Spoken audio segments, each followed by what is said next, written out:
Good evening everyone, and welcome to episode 3 of our How to Build Hero series. Last week we took a quick tour of Lucius and Laius, and this week we're going to be taking a look at everybody's favorite bird, Naila. With the recent buff and changes to Naila, she's become an essential tool in both PvP and PvE, and we're going to go ahead and take a quick look at both aspects and share some of her cool revamped skills. Now, you guys may remember the old guide that we had uploaded last year. Quite a few things have changed since then, so this is why we're kind of revisiting Naila. And let's go ahead and get started with our PvP aspect. PvP Naila can do very well in both a protection or suppression set. It just kind of depends on your playstyle and how you go about building her. In this regard, I went ahead and I went with a protection Naila. The cool part about Naila is that she gets an immense amount of free stats after her buff. So we're going to go ahead and we're going to take a look at the breakdown of her current stats and what you need to build and what you might not need to build. With that said, let's take a look at one very important aspect. Naila's brand new passive, her S4 Tornado Strike skill, increases her defense penetration by 300, and warriors innately get 150 free pen on their stat sheet. With those two stats in mind, Naila comes out the gate already self-capped on penetration, and that would be one stat you do not have to worry about building. In that regard, for both PvP and PvE, we do not have to worry about penetration. We need to go ahead and take a look at her crit stat. As always, for a warrior to be able to do DPS and for be able to do their thing, you need to build crit. This is extremely important on Naila because her UW requires crit to proc. As you can recall, it says upon a critical hit, increases the physical damage the target takes by 50% for 10 seconds. Obviously this scales with the UW stars. So in order to get her unique weapon to proc, you do need to crit on Naila, which is why crit is extremely important. After taking a look at crit, let's take a look at her crit damage.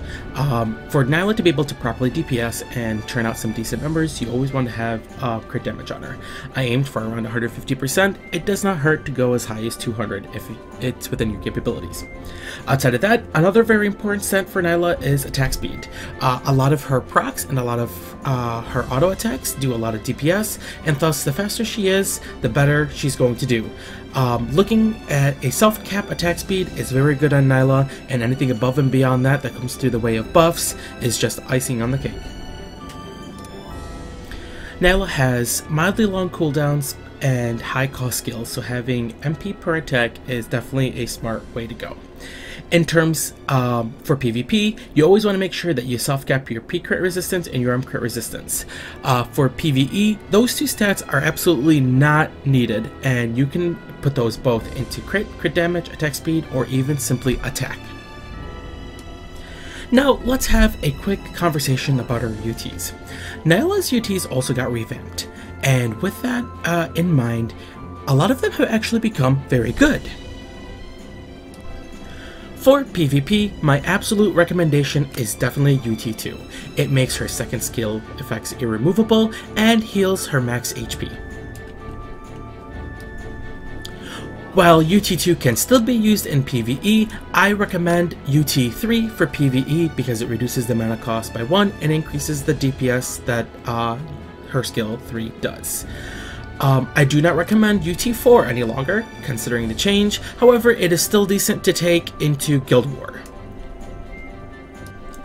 And considering how valuable the other 3 UTs are, I simply cannot recommend UT1 over the others. With her UT aspects out the way, let's go ahead and talk about artifacts. Naila could use a wide range of artifacts. If she's going to be your main DPS dealer in PvE, I would recommend obviously using a appropriate artifact such as Fantastic Hybrid Animals or even a Challenge Raid Mask of some sort. Otherwise, a really good general artifact is going to be the Solar Stone. This deals physical damage based on her attack stat, and this can crit, allowing her UW to be able to proc in an AoE format. The Solar Stone also reduces the heal rate of all nearby enemies, and it can also be used in PvP to combat heal-intensive comps such as walls. With all those bases covered, let's go ahead and talk about Transcendence perks.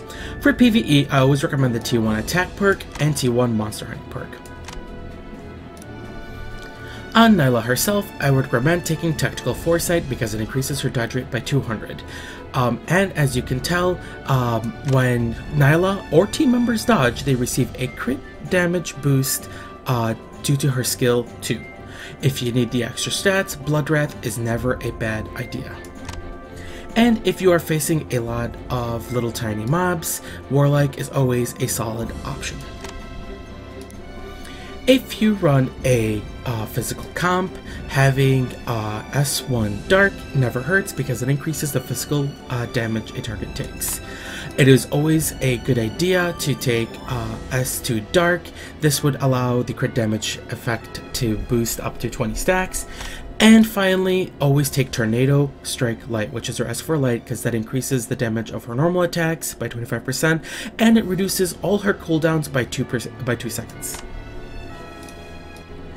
And wrapping up her PvE perks, it's never a bad idea to take her T5 Dark or her T5 Light.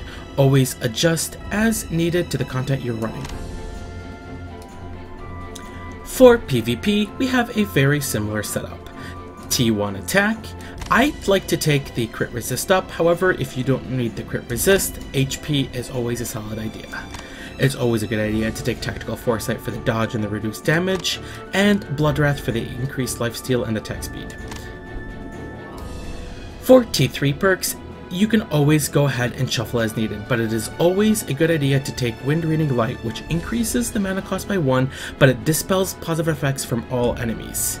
It is always a good idea to take Tornado Strike Light, and alternate as needed between Fierce Winds Dark, or if you need the CC immunity, Fierce Winds Light. If you fight a lot of comps that heal a lot, it is always a good idea to take Dive Bomb Dark. That essentially wraps it up for our best bird Naila. I'm going to go ahead and show you guys a quick PvP montage of how well she does, and if you guys have any specific questions or comments, feel free to leave them in the comment section below, and I will definitely do my best to answer them. With that said, I hope you guys enjoy this next video, and I will see you guys next week for a guide on how to build Kibera.